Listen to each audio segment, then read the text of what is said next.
It is what it ain't. It's your boy Rude Dog. Holla at me, yo. Hold on, let me turn my shit down. That was a little bit loud for y'all. Y'all probably gonna hear the fan in the background because hey, nigga, nigga gotta stay cool in this motherfucker, you know what I mean? But anyways, now we're gonna go on off into what it is to live in Indianapolis. Know what I mean? How much it costs to live in Indy? Let's find out, my nigga. Let's find out. Let me bring that shit up. Let me see. Hold up. Hold up though. Where it at? Where it at? Where it at? Boom, boom, shit your head where you at? Oh, there you go. Bing videos. Okay. So that's where we going. Bam. Okay. Share that up. Nah. Bang that out like that. There back. 10 reasons moving in.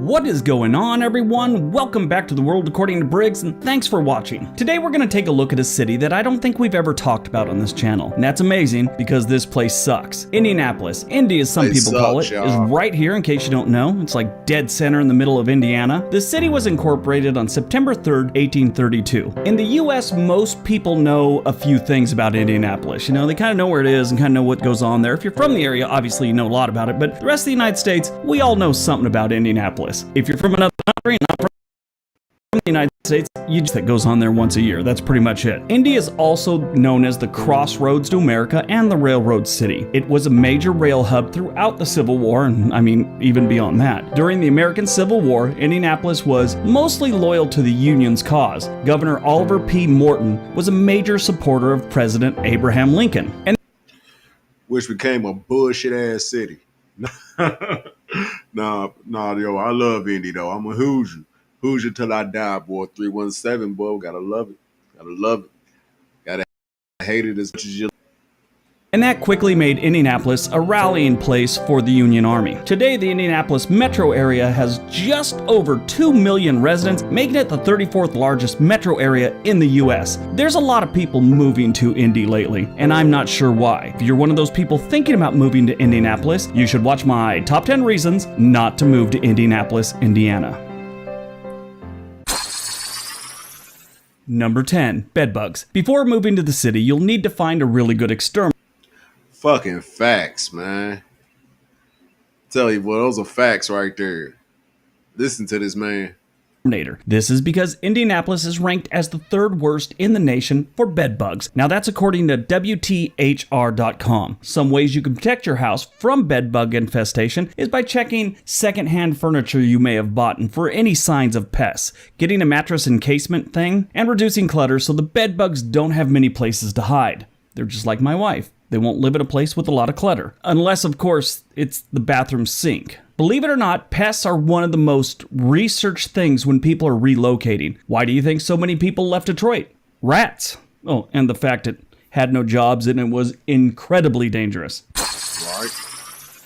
Number 9, the weather. Indianapolis has some pretty crazy weather patterns. During the winter, temperatures drop into the 20s and stay there for a while, and they even go lower. While in the summer, they get up around 85 degrees and stay there for a while. Although, that doesn't sound terrible, the humidity is really bad here. The humidity is the worst since it prevents the city from getting any kind of breeze on those summer nights. The summers here are kind of rough. Wear sunscreen. They also get tornadoes. Very rare, but they get them. Number 8, public schools. Hey, quit dissing IPS, man. Quit dissing IPS. I was an IPS student. That's bullshit. Indianapolis public schools are not the ones you want to be sending your kids to. If at all possible, you should probably either send them to a private school, drive them to a nearby town with a better school district, have them watch Cartoon Network all day. The results will probably be similar to that of a public school education in Indy. As of this year, the district's graduation rate has dropped to a very low 83%, while the rest of the state is about 88%. That's not the best. However, Indianapolis has made some great improvements, since the graduation rate in 2006 was about 47%. That's embarrassing. Number 7, public transit. There's so much wrong with the Indianapolis public transportation. Boy, he's not lying. There's so much wrong with the Indianapolis transportation system. I'm trying to tell you, boy, the Getros is unreal. But yo, we getting some new buses now though. So shoot, who knows? Like though, it went from Metro to Indigo. I don't know how many times it changed, but I know I was here for Metro. System, I could make a series of 3 half-hour videos on it. Indiana is one of the least eco-friendly states. Just within Indianapolis, nearly 78% of the residents drive alone to work, while only 5% take public transit. One likely reason for this is it may not be readily available like in other major cities. Indianapolis only has public transit buses. No light rail, no subway, no jetpacks, nothing. They do have Amtrak and Greyhound buses, but chances are you won't be taking those every day, because once you take one of those out of town, you fight tooth and nail not to come back. Number 6. Racism. While most of the country really frowns upon racism, it's very much alive in Indianapolis. Boy, I swear for Jesus, it is.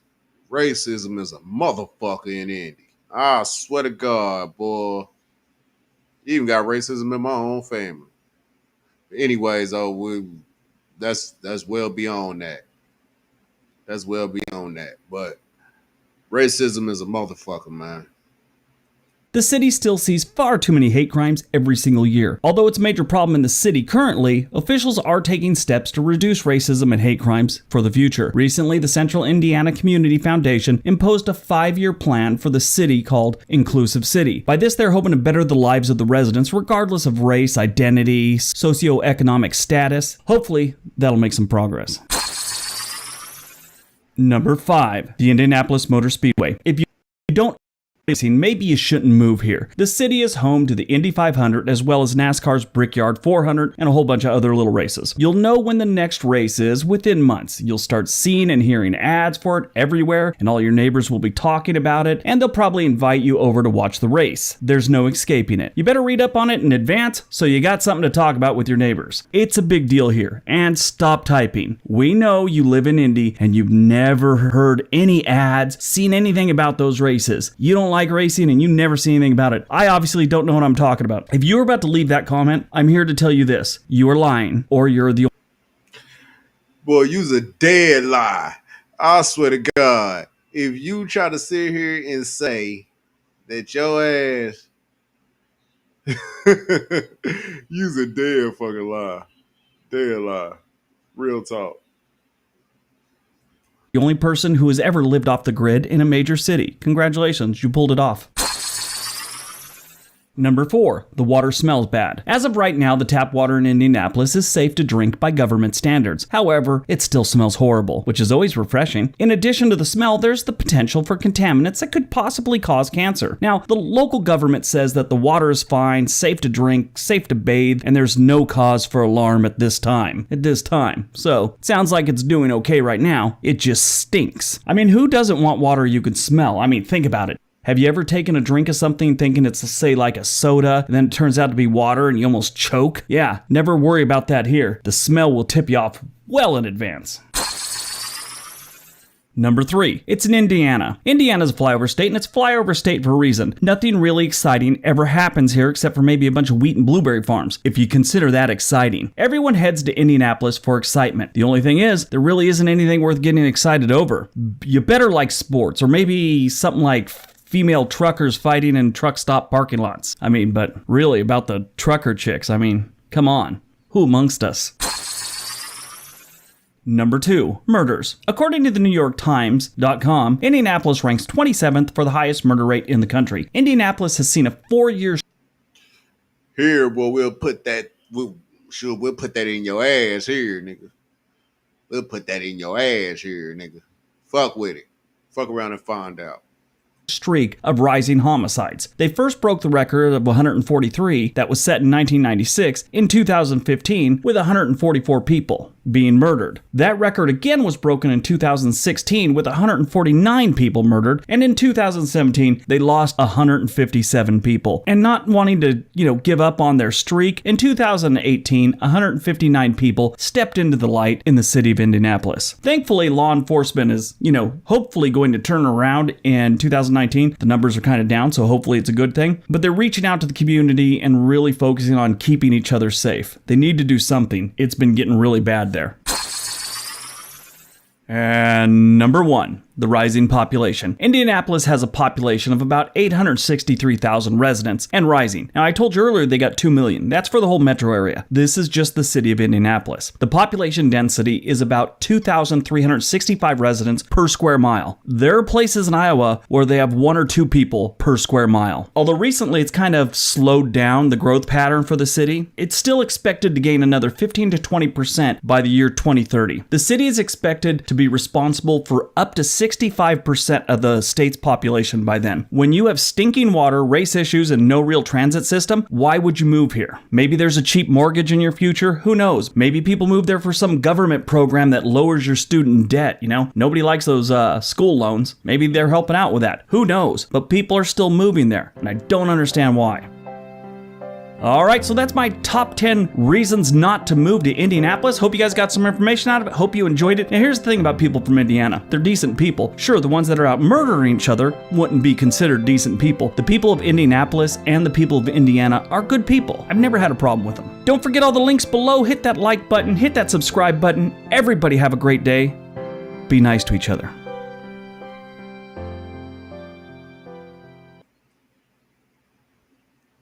Let's say you're And that was that, y'all. And that was that.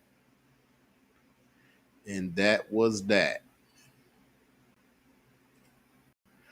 Well, those are 10 places, 10 reasons not to motherfucker come to Indy. Personally, me, I can think of 100 more. I can think of 100 more reasons you shouldn't come to this motherfucker. But that's what it is. All right, y'all. I'll let y'all.